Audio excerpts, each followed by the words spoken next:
I'm going to go ahead and do some introductions of our panelists. Where they appear on your screen, I don't know, but look at their names. You can see them with the screen shots that they have. David Biedenbach is with us today.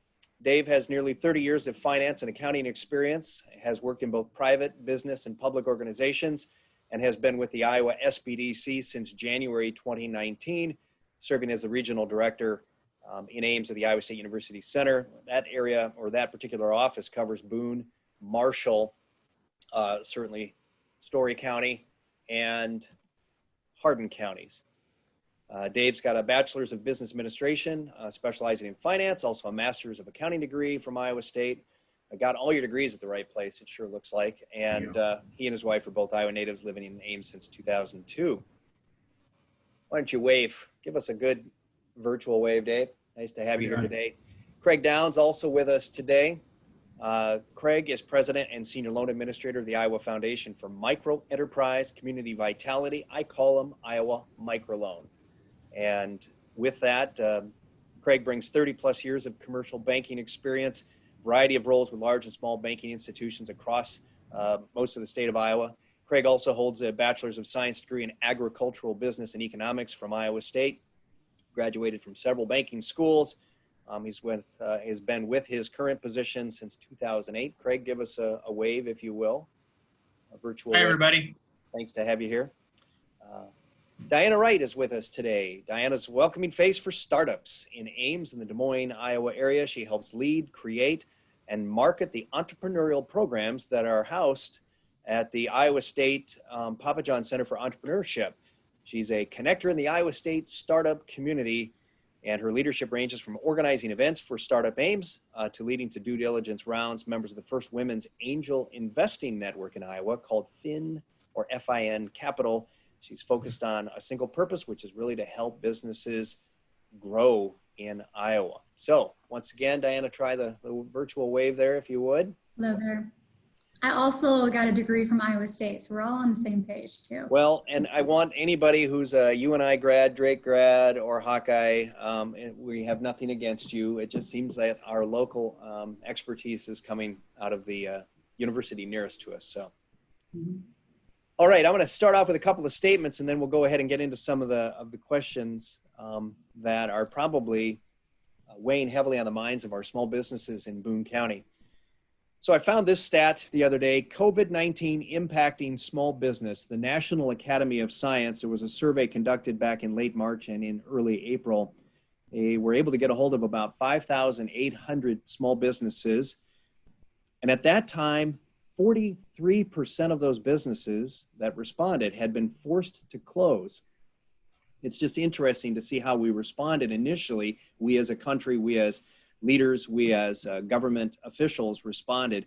A lot of closures right out of the gate. And of course, if you recall early on in March and April, the city and state of New York was really kind of leading the way. And because of that, I think a lot of proclamations came out of how things were affecting the East Coast. Now, also from that survey, 75% of the respondents had only enough cash to last 2 months. I think that's a statistic I wouldn't mind coming back to when we talk to David, Craig, and Diana here. 75%, 3/4 of the people responding only had enough additional cash, call it rainy day funds, to last 2 months. Half the respondents, and this is also an interesting snapshot of where we were back in late March and April, half the people that responded at that time were pretty sure the crisis would be over by June. Well, June has come and gone, and we are still fighting. And for those, by the way, that thought the crisis would, the other half who thought the crisis would last until the end of the year, the other 50% who said, oh, I'm sure it's going to last until the end of the year, nearly half of that half thought they would probably be out of business. So essentially, 1/4, 25% thought there's no way we can make it. Well, if most of them only had 2 months of cash in reserve, you can see why they responded the way they did. Now, everybody's pretty familiar with the fact that restaurants and bars were the ones that got shut down first and maybe for the longest. But I do know I've got some friends on this particular presentation today from the hospitality and tourism side, another area that needs visitorship, needs people to come to them. And of course, one of the first things we all did was we stopped going places.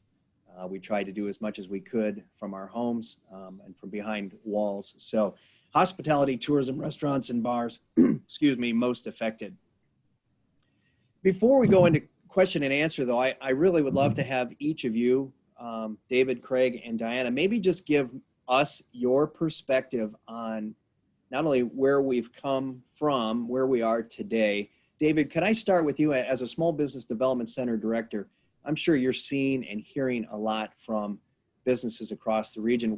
What's your take on what's happened and where we are today? Well, you know, since March, so from March till about the beginning of June, it was kind of a state of shock, just because it's really hard to prepare for something like what had happened in the business disruption world.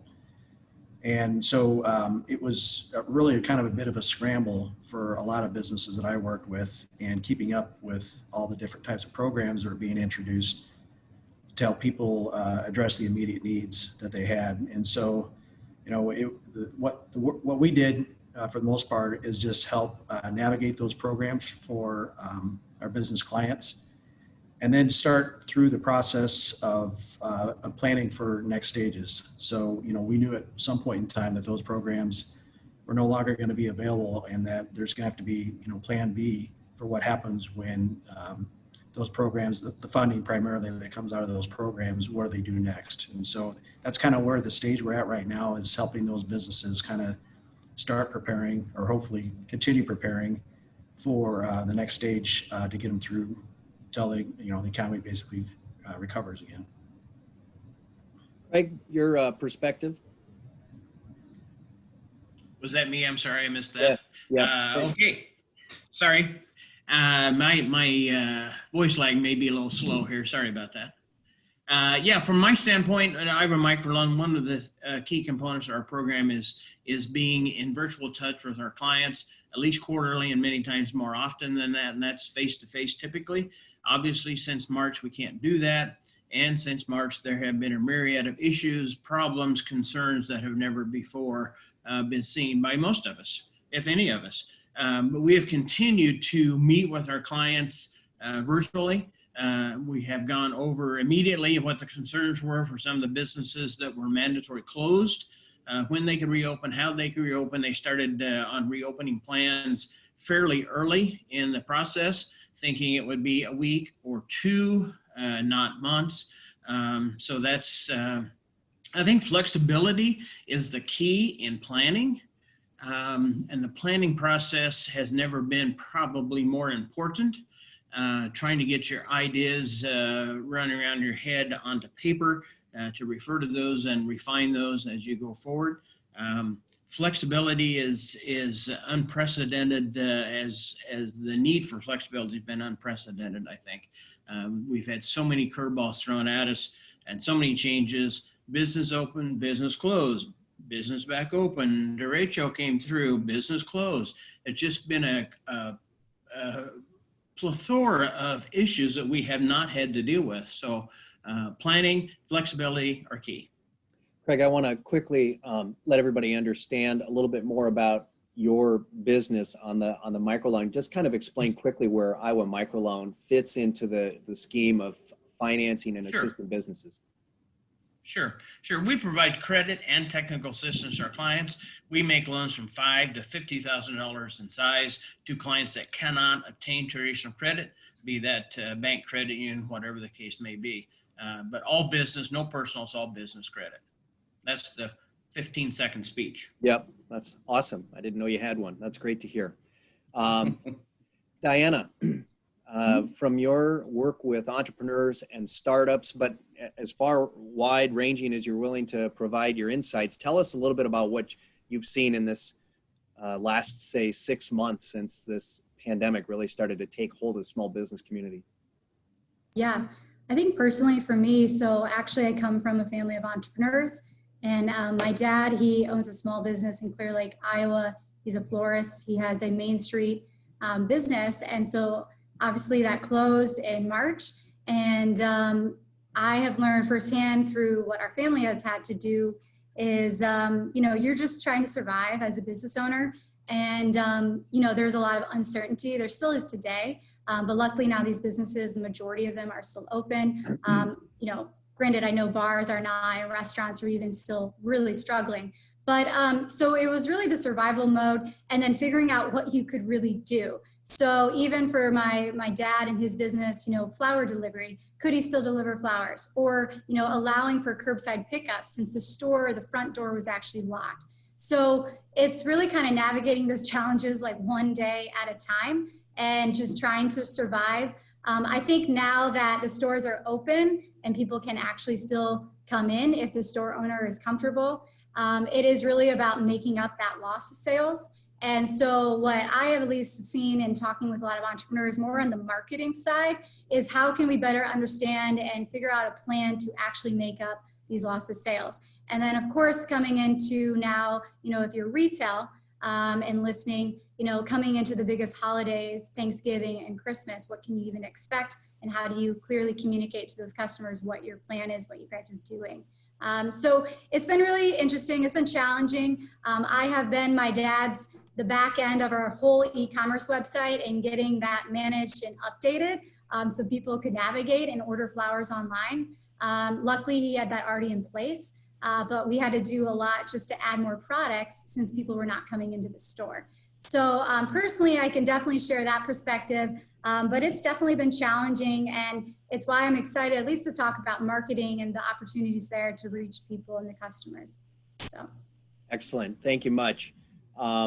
Yeah, we definitely want to try and cover the gamut of the elements of a business plan as we go through this next 45 minutes or so. I want to point out to our panelists that the members of the Chamber of Commerce who've signed up for this represent all walks of the business world, nonprofits, small, one or two, to larger businesses, just a variety of different organizations that try and serve the needs or provide the products and services for our area. So we have a good wide variety of people online. I would also reach out. I did via email earlier today, but if you have a question you would like to ask the panelists, I'd ask that you use the chat feature.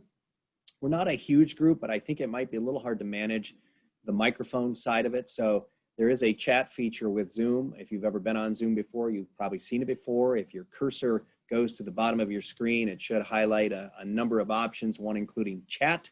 And in there, you can write a question, and that question can be seen by myself and other members of the panel, as well as other people participating in this. So keep that in mind. Feel free to add those questions at any time. And before we're done, I'm hoping I can get to some of them if you have questions. So I'm going to go back to Dave with the Small Business Development Center. And the old line, Dave, is businesses don't plan to fail, they fail to plan. And here at the Chamber of Commerce and in our economic growth offices, when I'm meeting with somebody, specifically when they think they're ready to launch a business, one of the missteps, I don't even know if it's a misstep, a step they have not taken, that you can't call it a misstep until you take it, is they don't have a very good plan. And of course, this entire session is called replanning, business replanning. Tell me about your assessment of the value of a good, solid business plan. So, yeah, I mean, that's primarily what we help our clients with, is with the planning process, whether that's at the startup stage or businesses looking at some growth opportunities or even transitioning out of a business. There's obviously the planning process behind each one of those stages. So, I wouldn't say that businesses don't plan. It's just the extent that they do plan and then the timeline that they put in place. So there's businesses that focus on just planning on how we're going to go after customer acquisition, and just focus a lot on that, not necessarily focusing on the entire operations of the business or even the financing when we talk about cash flow. So, when people think about a business plan, they think of a 15-page document that they did 5 years ago and just been sitting on the shelf. And, business planning should be an ongoing process, particularly when it comes to, in my opinion, in marketing and in financing, basically financial planning. So in my opinion, and I don't want to take away from Diana, but the marketing is the key point of knowing your customers, knowing your market, and continually assessing that. And so that should be an ongoing process. When you think about a business plan itself, as far as a document, that's just the result of a lot of work and effort and putting it down on paper and using that as a tool to communicate to your stakeholders. So, and again, that's kind of what we do is we just help the clients work through that planning process, capture the outcomes of that planning process, and then figure out a way to get that communicated to their stakeholders. So, yeah, it's an ongoing process. It is, or it should always be an ongoing process, not just driven by COVID-19. And now you're going, hey, I got this plan I was trying to follow, and I don't think it's going to work anymore because everything's changed. Are you getting people in your office? Are you communicating with people on, hey, this is who I was. This is how I was operating. I'm not sure where to go next. Are you working with people in that regard, David? Yeah, it's basically just reassessing. The game has changed a little bit. The rules have changed a little bit, or not a little bit, a lot in some cases, depending on the type of business. But yeah, it's really stepping back a little bit. The whole adage of working on your business versus working in your business. That's something that should be going on all the time. And I know with small businesses, that's hard to do, to set aside time to be focusing, just on the planning process and working on your business. So yeah, right now it's, like I said before, it was kind of we were in a triage mode, is just trying to make sure that people had the necessary plans in place to survive until we get through to where they can start reopening. And then what do they do after that happens? What kind of business do we need to have in order to, because again, the environment's changed. And so you need to pivot and adapt to that. And so again, that's going out and finding out how your customers are going to get to your shop. How has that changed? What kind of communication channels do you have to put in place to make sure you're continuing to retain the customers that you're having, going after new ones? And so it's just all those things. It's just reassessing and putting together plans to help pivot to address what the changes in the environment has.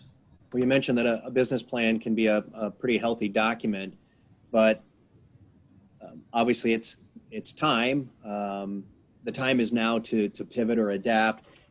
Is there a way for people to put together sort of a quick version of a business plan? Can you help them through that and say, hey, let's cover some basic steps. We may not be able to flesh it out into a 30-page,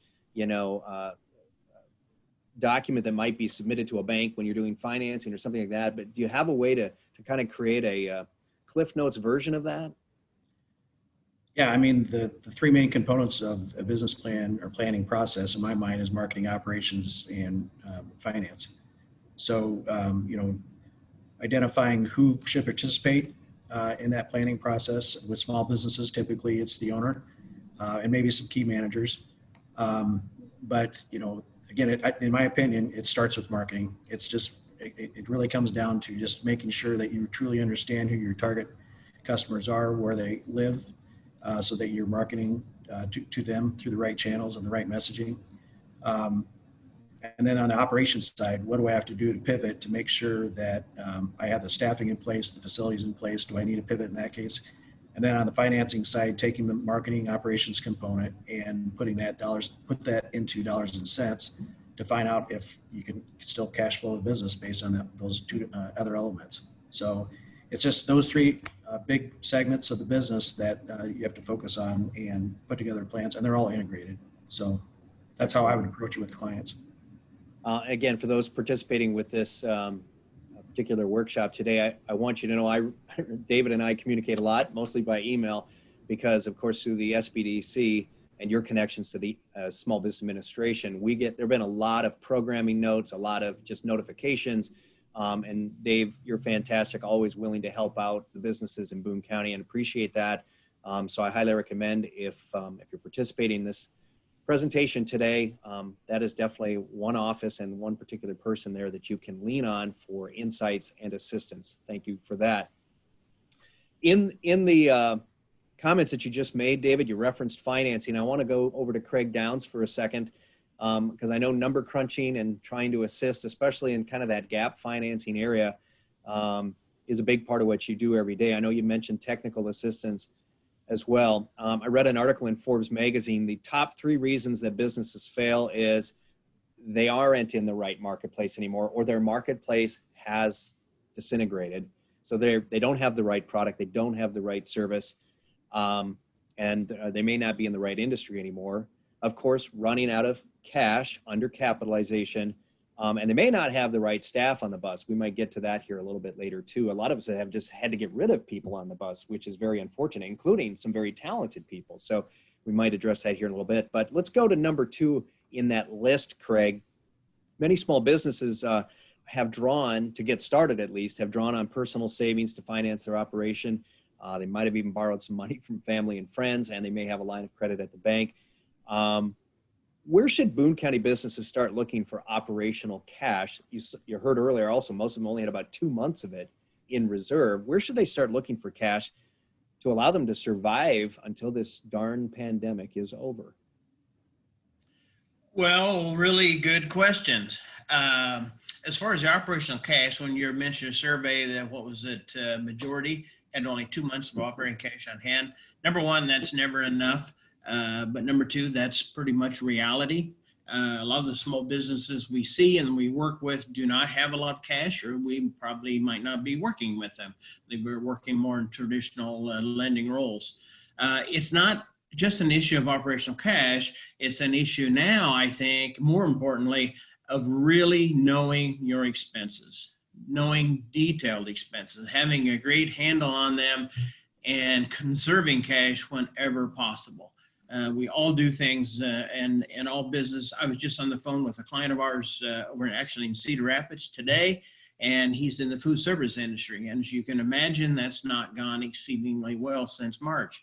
But he has been through expenses time and time again and monitors them carefully. We go over them with him. We go over the business plan with him, trying to rehab the planning and what's going on. So you have to conserve money. You have to I think everybody should know intimately their expenses, what's really necessary versus what they want to do, number one. As far as access to cash, there of course, there are traditional methods for access to cash, traditional financing, those kind of things. You mentioned 2 of the 3 Fs, the triple F group, family, friends, and fools. If you know anybody in those categories to tap, that's a great resource. It's tougher maybe right now for family and friends because of the overall mood of the economy, but probably a more important source than maybe ever from what we're seeing and what we're hearing. The SBA sponsored payroll protection loans have been a godsend to many of our clients, providing them time to survive, plan, replan, those kind of things. The SBA disaster loans, we've had several people apply and get some money from there too. So those are all extraordinary sources that would not typically be available if not for the pandemic. So those are all good sources. We look at financing. We've added some financing to a couple of our loans in this process, just for that very reason. They just strictly are running, the gas tank is getting empty on cash. Good plan, good business, but has been really severely affected. We had businesses off the get-go that were mandatorily closed. Then there's been, at the best case, there's been a lot of restrictions. Then, as I mentioned earlier, the wind damage and storm damage that went across the heart of Iowa from west to east closed businesses again. A couple of hair salons, hair salons, we have kind of a concentration of hair salon businesses for some reason, and they do exceedingly well. And they've done really well over time, but you can't do really too well when you're mandatorily have your front door locked. And then you get reopened and the electricity is gone from your business for anywhere from 1 to 3 weeks in a couple of cases. But those type of business have a built up or pent up demand, and they're recovering very nicely once they get reopened. Food service, not quite so much. That's a little tougher. Other retails, depending on the product, but it's hard to recover those lost sales. That's always an issue, be it online or not. It's tough to recover those and get back to normal, if you will. But you've got to conserve cash. You've got to plan. You've got to know where you are.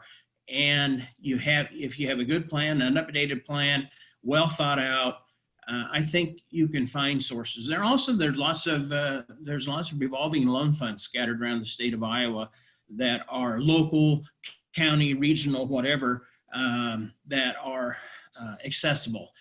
You kind of ferret that out a little bit sometimes, but local chambers, local development groups, SBDC, SCORE. I mean, there's a lot of groups out there that have a handle on some of those type of things. So it takes a little bit of dirt scratching to find some of those. Even a lot of the regional type business recovery grants that I'm seeing that may be city, maybe county, maybe a smaller region than that even, are small, but those are meant to give a little more time to survive. And hearing you talk about local grant opportunities or revolving loan funds, I'll again let everybody know on this particular call, the Chamber of Commerce, almost immediately when the COVID-19 pandemic started to affect how businesses were going to operate, the proclamations were coming down from the federal government or the State House and the governor's office. We started the Chamber's Small Business Assistance Fund. We've handed out 23 grants and $27,000. And while it's not a $4 trillion federal package, it's been a pretty important thing for local businesses here. Again, 23 grant recipients. We do have money left in there, not a ton, but we still have some money left in there. And if you're tuning in and your business you think could benefit from that, I'm sure many could, certainly reach out. Let me know if you need an application. They're also out online. The revolving loan fund concept, Craig, I think that's interesting. We do not have one here at the Chamber, nor through our economic development corporation, but it is a discussion point. In fact, I'll be talking about it later today, and we'd love to see something like that get started because you almost never have enough financing tools in the bucket, do you? Never do. It typically takes more than one to put a deal together even, and our clients typically are very small when we close a loan. We only average about 1.5 employees per closed loan, but it takes sometimes 2 or 3 sources to put the entire budget together to get them started. It's not one resource or one source of funds. It's a package of them to make it all work. And it's not one size fits all. Yeah. Are you assisting in any way? I know obviously you're in the business of providing smaller loans and gap financing. Are you assisting in any way with helping people kind of retool the financial budget as well? We spend a lot of time with clients going over, reviewing their business plans. It's become more important than ever since March. Reviewing the plan. Are they on target with their plan? Were they before the pandemic? Have they changed their mind? Have they changed their product? Have they changed their focus? Should they have stayed with what they had originally planned and tried to do? Is it good? Is it bad? Trying to analyze again, income and expense. Does that make sense? Is that as you've opened your business and changed, is that a good thing to now sell widgets instead of sprockets or something? So each of our loans are very unique. It seems like very individualistic. So it's a one-on-one kind of scenario. In talking to a person yesterday, they're a retail location, and we walked through several times. We talked with them about every month now, trying to go through things, and they've changed their sales mix. They've been open, they've been closed, they've been online, and so it's just a myriad of things that come together for each individual business. Excellent. Diana, speaking of pivoting, we're going to pivot over to you and talk a little bit about what David identified early on as what he thinks is one of the key elements of adapting in the current business environment, which is marketing. So as I was putting my notes together, and I did share this with our panelists here, to me, the word for 2020, the word of the year is disruption. And I can't think of a place from the church you attend, to the nonprofit you sit on the board for, to the small business you might run, to going to buy something, family time, just everything has been disrupted. So In the list of things that are disrupted in business, I had listed supply chain, your credit.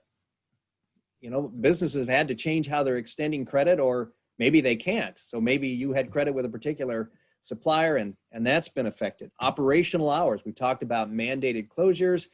We also saw, though, I know locally with the grocery stores, some of them had senior hours so that those higher at risk could go shop for groceries when the rest of us weren't there. Of course, staffing I can't think of a business that I've talked to that hasn't had some effect on staffing, either just changing the hours to the point where now these people work there, they couldn't get enough hours to make a living, or they had to reduce staff. Furloughs became layoffs. Unemployed, of course, went through the roof. Of course, traffic flow in and out of the business. If you're closed, you had none. So now can you do anything for curbside delivery? Can you do anything with drive-through? Can you do takeout type delivery? That sounds more like restaurants, but I know other businesses thought about how can I get products in the hands of my customers? I'm not in the food business. How can I get my products to the customers?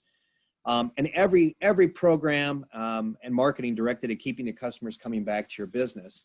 So with that, Diane, as it pertains to marketing, where are you hearing most businesses struggling when you kind of go through a marketing guy, the 4 Ps, product, price, place, and promotion? Where are you hearing the most challenge with the businesses that you deal with? Well, that's quite the intro to this, because there is like absolutely everything you just said I relate to, or I know people who relate to those situations.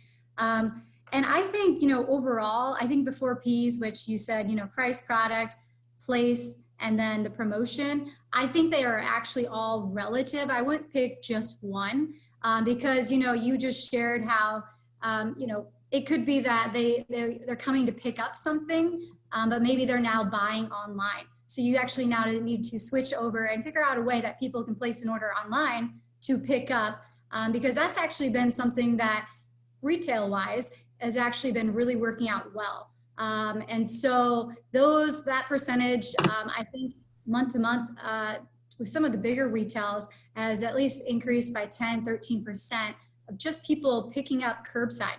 And so making sure you are adopting some sort of technology where you can actually capture that customer's payment, their information to purchase that is really important. But I think kind of rewinding a little bit is it's actually, to Dave's point, it's still going back to who it is you're seeking to change, who it is you're looking to target. And I think actually all of this disruption is creating an opportunity for business owners to actually rewind a little bit.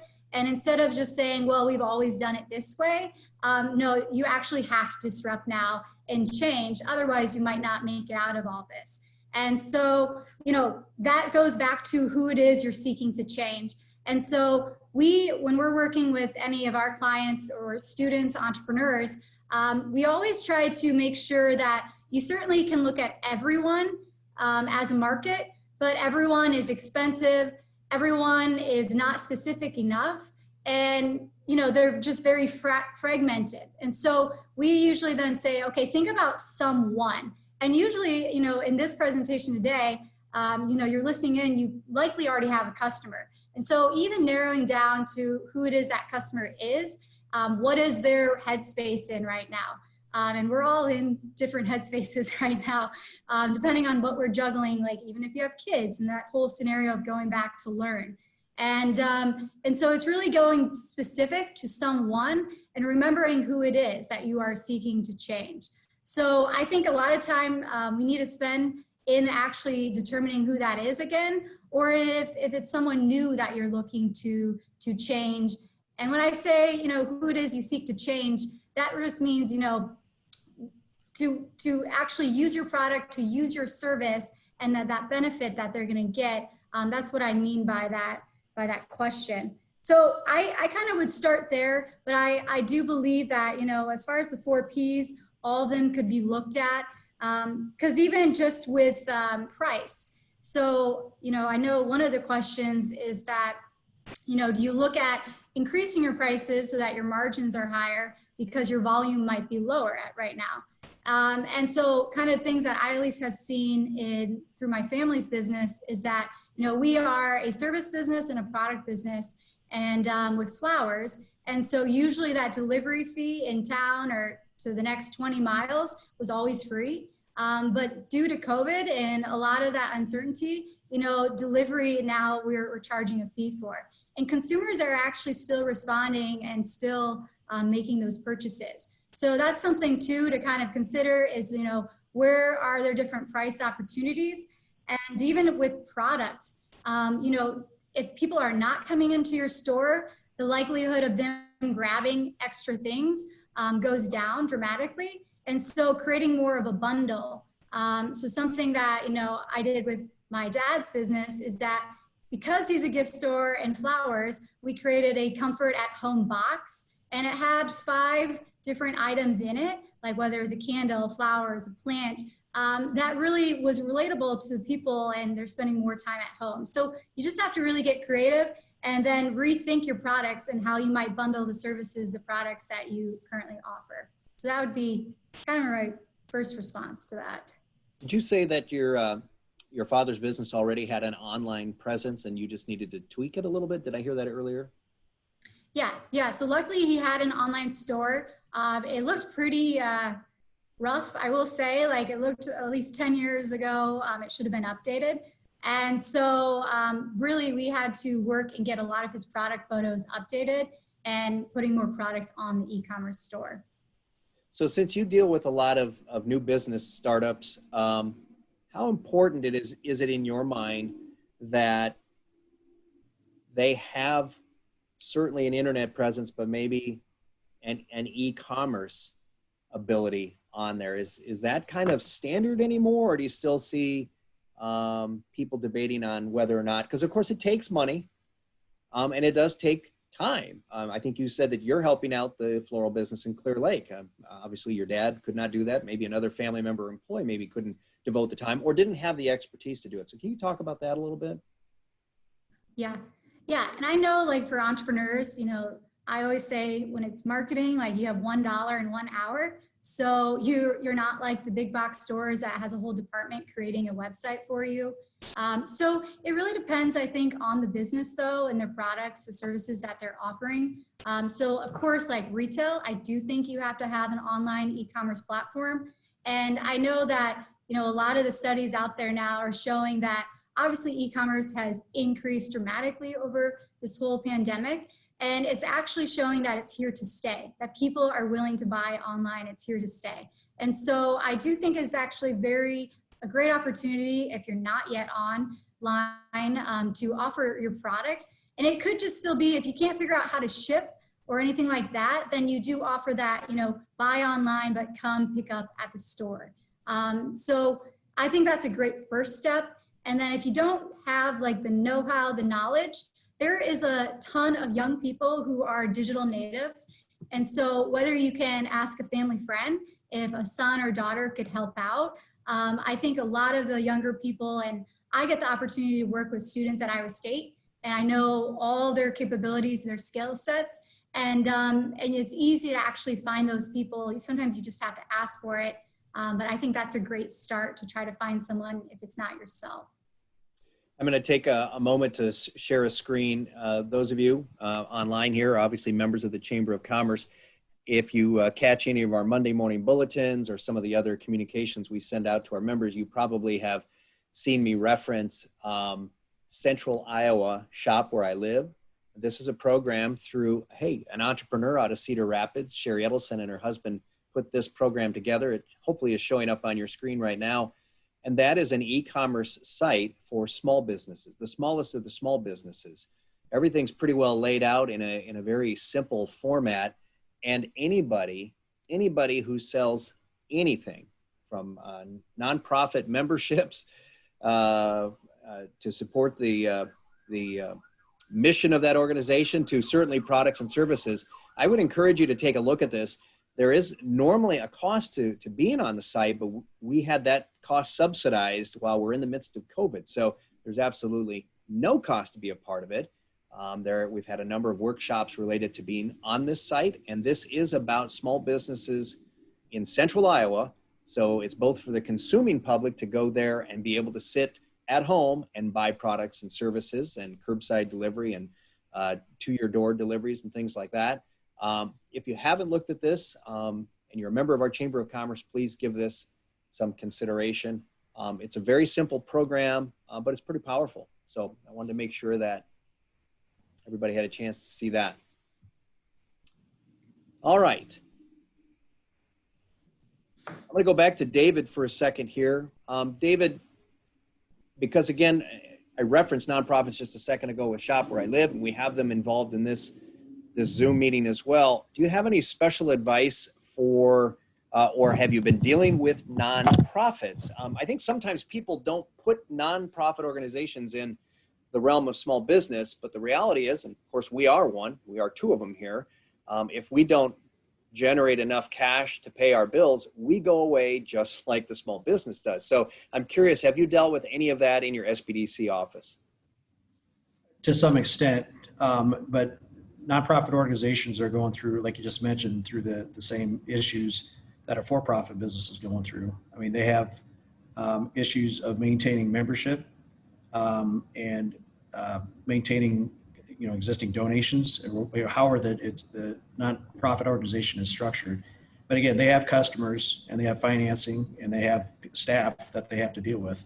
So they're going through basically the same issues and hopefully the same business planning process that a for-profit would do. So, we don't necessarily treat them any differently or work with them any differently because, again, it's an organization and again, staffing, financing, and money in the door kind of a thing is the same issue as a for-profit. So unfortunately, there's just not, I guess fortunately, one good thing that did come out of some of the programming that came out from the federal and state level is that traditionally those programs were geared more toward for-profit organizations or businesses, and it opened it up. So Craig mentioned the payroll protection program and the economic injury disaster loan. Traditionally, those weren't, the EIDL for sure, those were not open to for-profit organizations. So it's kind of nice to have those kind of programs opened up. And there's a recognition again from the federal and state level that those nonprofit organizations are going through the same issues, and they're designing programs to help out with that. So same thing, we're just helping them navigate those programs. Excellent. I want to make sure I repeat to the folks again participating with this. If you have a question, I would encourage you to use the chat feature. If we don't have any questions today, that's fine. But if you do have one, submit it through the chat feature in Zoom, and we'll try and get to that before we're done here at the top of the hour. Really, this is a question for any one of our panelists. Cost-cutting ideas. I don't know if there's one magic wand and one particular area that works for everybody, but what are some of the areas that maybe not everybody's thinking about that are cost-cutting areas, or the place you'd go first when you're looking at the financial well-being of a particular business you're dealing with? Oh, we're all jumping in on that, aren't we? Okay. Well, if I'll start the ball rolling a little bit. One, I want to make a comment that I forgot to share when I was talking about sources of financing and those things. Financing, help, all the planning, all those kind of issues. There are lots of people out there to help with. If someone is wanting to charge you a significant fee to provide that loan, to provide that list of grants, to provide that grant, to provide that help, do not walk, but run the other direction. There are scams always, and they seem to be increasing right now as people are reaching for more help and have more need than may be typical. So that's my one comment I wanted to make that I did forget when I was on earlier. But now, as far as Cost cutting. Expenses to cut or how to cut those, I think you really, again, as I talked about, I think earlier, but you have to really know where you're spending your money and where and why and what is the return. Those items that have less return, those are the first ones you're going to start looking at cutting, I think. You need to be responsible with your expenses. You can't just cut willy-nilly. One size does not fit all. I could cut personnel. The next person might cut overhead expense. There's other types of, I mean, there's all kinds of ways to look at it, but you need to know exactly what and why you're doing it and what the return is. And those lesser return items are the first ones that need to be reviewed, and be it cut, be it diminished, whatever it may be. Craig, I might keep it with you. I don't want to keep Diana and David from participating into this particular question, but I wanted to ask, I'll be a part of a session coming up later in the month about rolling budgets. Are you familiar with that? Any one of you, I guess, and give us a sample of what a rolling budget would look like. Well, I'm not sure if I know the strict definition of rolling budgets, but I tend to call them flexible budgets more than rolling budgets, maybe. Am I going down the right track with you, Kurt? Well, there's no question. My understanding, and that's why I'm really interested in being part of that presentation that'll be done by one of the nation's foremost CPA firms that actually consults to the nonprofit industry, but talking about like 3-month windows of budgets. So you're not actually doing an entire annual budget. You're doing like a 3-month window or snapshot. Right. And then before the end of that 3 months, you'll do it again. Are any of you working with that type of budgeting process? The ones we're working on are typically an annual budget, but we do review those at least quarterly and make adjustments and changes, particularly in this kind of environment. David, are you seeing any of that at the SBDC? Have you heard of that concept? Oh yeah. Yeah. I mean, that's something that we encourage our clients to develop, is that process of having, whether that's quarterly or even annually. I mean, again, it depends on what stage of the business that they're in. But like when you have a startup, for example, we ask them to put together 3-year projections, monthly projections for the first year. And then once those are established, we put it on a kind of a rolling monthly. And in our case, we recommend to do 12 months. And I know that's hard to do, but what that does is that kind of just kind of broadens the horizon, or kind of extends the horizon about your planning process. Because the day-to-day stuff, you're always going to be dealing with. And again, that's kind of the in the business versus on the business. So getting that horizon out there a little bit farther out just kind of keeps people's head above the water. So, that they can keep at least addressing what's going to be coming down the pipe. So I did want to mention on the cost cutting thing. One thing that some people don't think of is just cash management. So there's expense reductions kind of a thing to help cash flow, but there's also what can you do about minimizing inventory, or maybe changing your accounts receivable terms, or even your accounts payable terms. It's just that working capital to help get through cash flow. So I just wanted to throw that out there. It's not just, trying to figure out how you can reduce your utilities or maybe negotiate new rent or lease payments. It's also on the working capital side to help you through those cash flow crunches. Yeah, there's no question COVID-19 is forcing lean on everybody. You have got to be, very streamlined. You can't have a lot of excess inventory. You can't have a lot of cash tied up necessarily. Diana, from the startup side of things, talk about costs. You might even be when they're establishing, what are these costs going to be? How can you help people as they begin to plan financially, realizing we have businesses maybe online here that have been around for a while, but how can we help them really look out and find the places where they can save money and establish quality budgets? Yeah. And I was going to add to Dave's point, inventory was exactly something I know we had to work through, and it's all about your relationships with vendors. So that's one side note of your vendor relationships. It's really critical. But as far as cost cutting for marketing, I'm kind of a little different, that I actually think, when recessions happen, that's the biggest opportunity to actually really look at your marketing and take advantage of that. There's actually less people spending money on marketing that they typically might have. And for the local small business though, I know that it's really all built around trust and that local relationship. It's personal.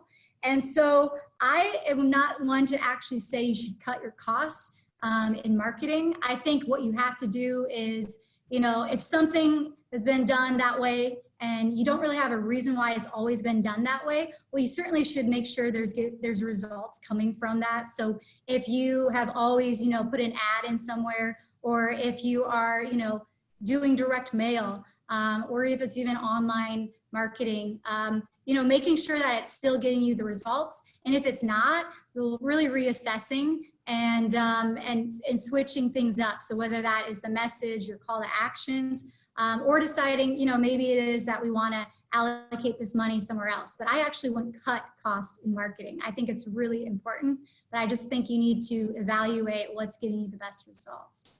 So with that said, and I'm a marketing person just like you, and I know that same philosophy has existed for a long time. Many businesses or their industries have either rules of thumb or percentage of sales. And obviously, if sales have dropped 30, 40, 50%, that would then immediately affect the budget if you follow that rule fairly closely. What are some creative ways, Diana, that maybe businesses can continue to market, maybe even increase their visibility without having to double their budget or keep it at the same number, or maybe even be just more cost conscious when they're doing it? Yeah. I mean, I think one of the easiest ways, I was just working with an entrepreneur today, is really take advantage of that customer and that relationship you've already established, and actually, build a referral program around it.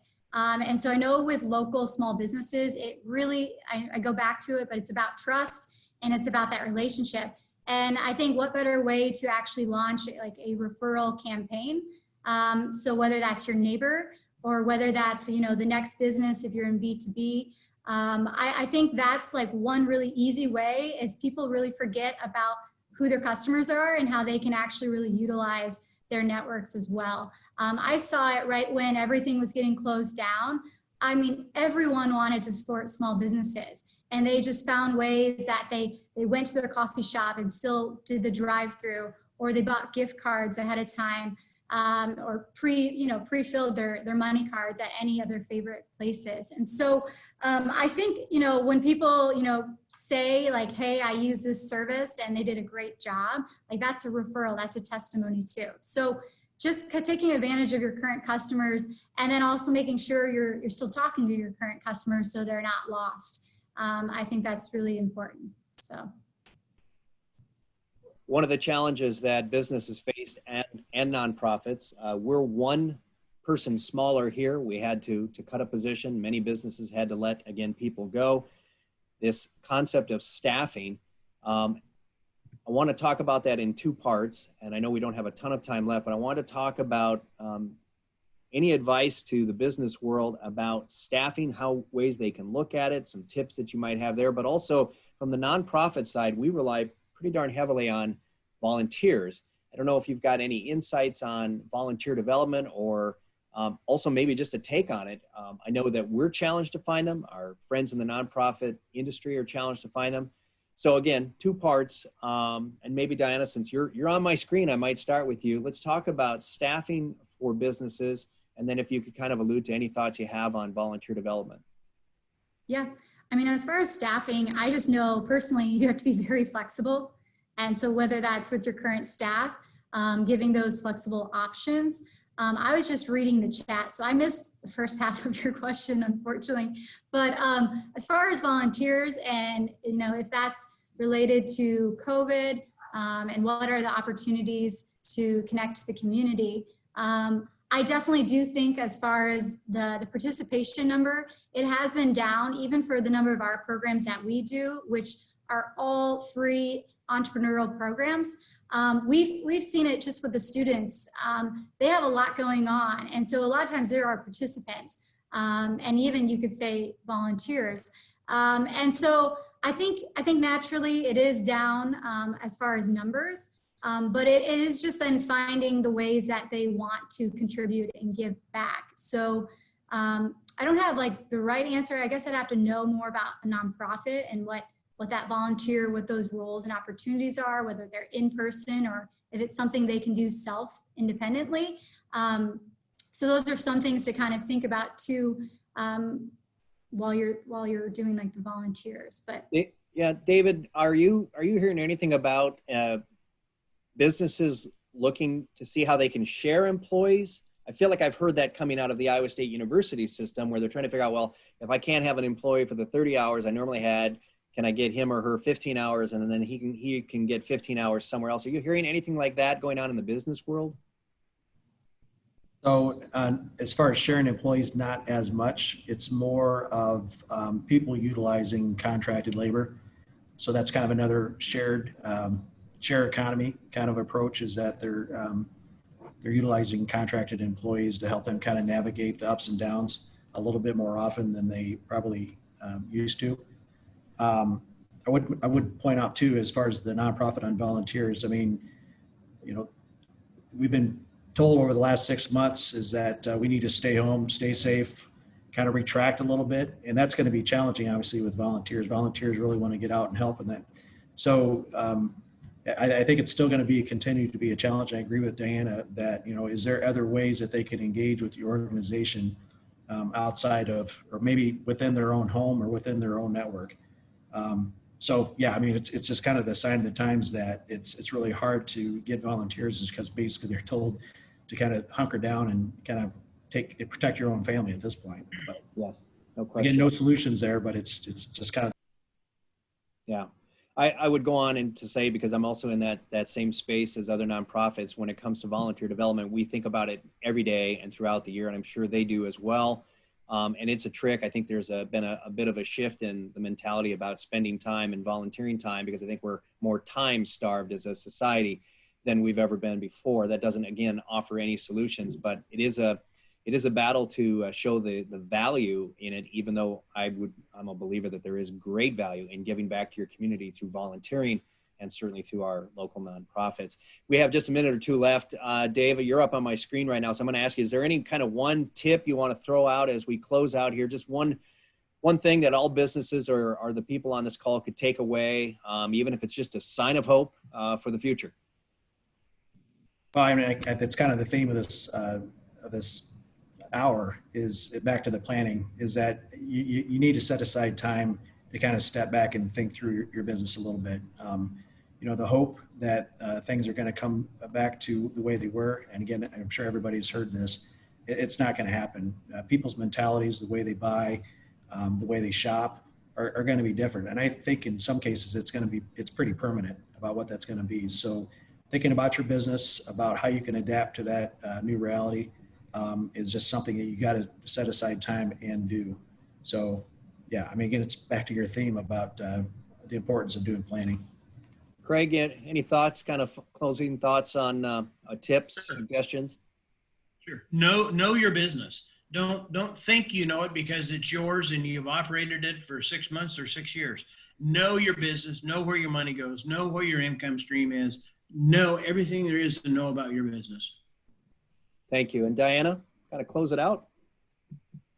I would just say, go back to why you started the business and kind of recall that origin story. And that's actually something that you can even use as part of your marketing, is making sure people remember why you started and how it all got started. I think that's a really important thing to just remember as a business owner, and the why might have changed, of course. And then just getting curious too.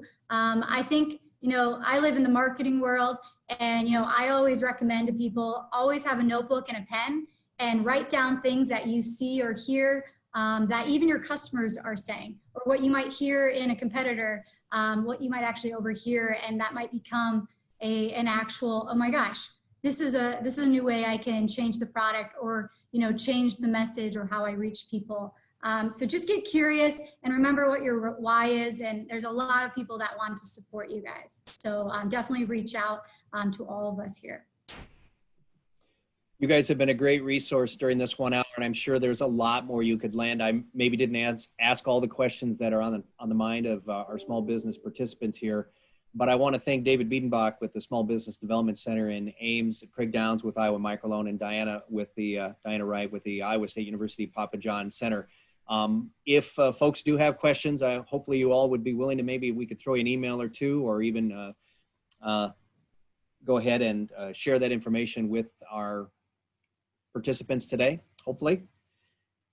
If that being the case, I I want to thank everybody who participated in this 1 hour session. And again, David and Craig and Diana, we will have a recording of this available. I'll probably send it out to anybody who would like to have that. So if you'd like to request that, let me know, but we will have a recording. I know some folks could not participate today, so we will have that available. And we'll look to continue to do these types of webinars and workshops going forward. I see many of the contacts are showing up in the chat right now, so hopefully you can grab those, but we'll share them as well.